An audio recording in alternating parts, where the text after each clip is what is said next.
isa sa kami pinakamahirap balikan sa buhay ay yung katotohanan na hindi lahat ng bagay ay mananatili. Mayroon sense of impermanence ng mga bagay-bagay. At kagaya ng mga bato, salamin, semento, mga gusali na tinatayo natin,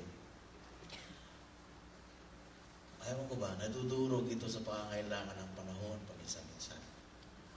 At kagaya ng mga nararanasan natin, maraming naghihiwalay, kahit sa ating mga pagkilos, maraming naghihiwalay.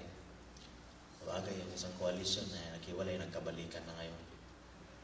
Ang gamit, binalik mo yung typewriter. Ay, matututo lang tayo na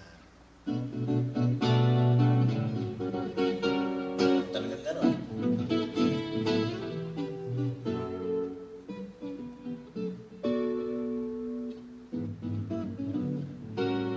Ayaw na tayong tanggapin. Eh, siyempre, huwag na tayong bago.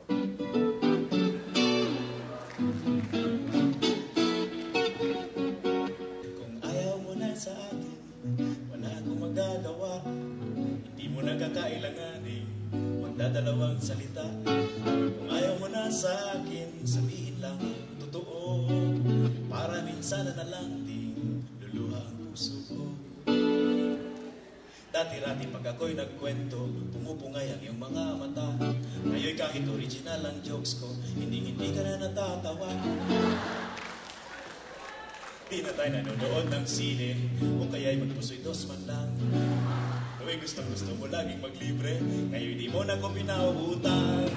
Ayaw mo na sa akin, wala akong magagawa. Di mo na kailangan, nadalawang saksan. Kung ayaw mo na sa akin, sabihin lang ang totoo.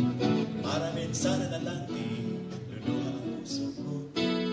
Di mo na ako kinakausap, di mo na ako inaakbayan. Namimiss ko na ang iyong mga yakap, di mo na ako hinahalikan. Di ka na sumisipot sa usapan, parang di mo na ako mahal. Di mo man lang yata nabalitaan, kalalabas ko lang sa ospital. Kung ayaw mo na sa akin, wala ako magagawa. Di mo na kakailanganin magdadalawang salita. Kung ayaw mo na sa akin, sabihin mo ang totoo. Para minsan na lang din luluha ang puso ko. Nakita kita kahapon, may ka-holding hands ka pa.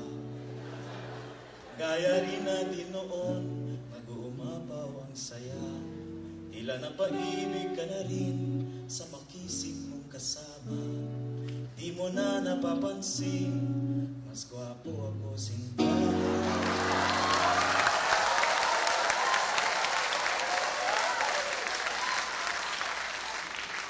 Ngunit kung ayaw mo na sa akin, wala akong magagawa.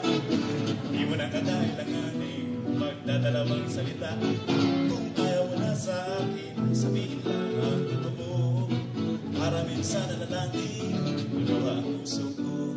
Kung ayaw mo na sa akin, masakit man ang totoo. Kung talagang ayaw mo na sa akin, ayaw mo na rin sa'yo.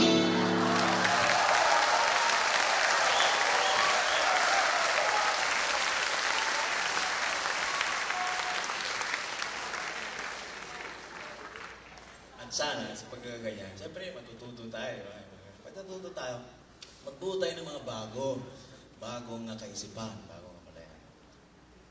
Yung parable ng wineskin, papalit-palit ng wineskin paminsan pag bagong wine.